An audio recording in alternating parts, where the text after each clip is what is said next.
In central Mexico, even a simple road is a battleground. Recently, armed men held this entire town hostage for 48 hours.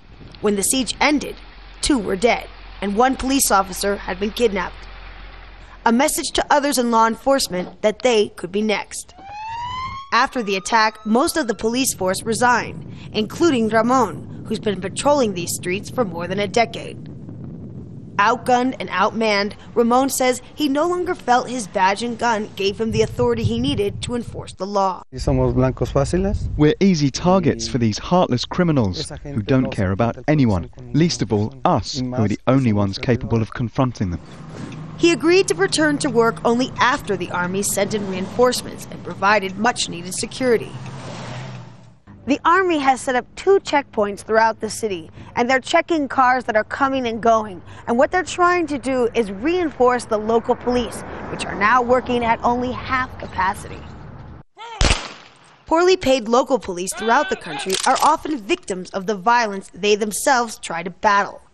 Lack of training and equipment means they are no match for criminal gangs, who they sometimes go and work for.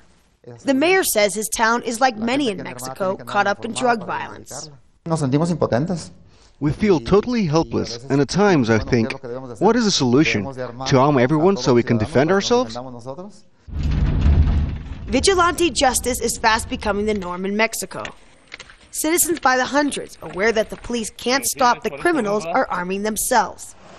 Just a few hours away in Uripicho, men from the village set up an armed checkpoint after the discovery of a corpse of a well-known drug lord that was dumped in the nearby mountains.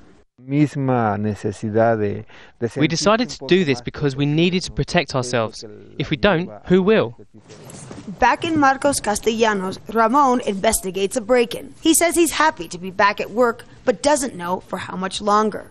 If my family, my children, or my wife are ever threatened, then that would be my limit. For the police in Mexico, protecting citizens first means surviving themselves. Rachel Levin, Al Jazeera, Marcos Castellanos, Mexico.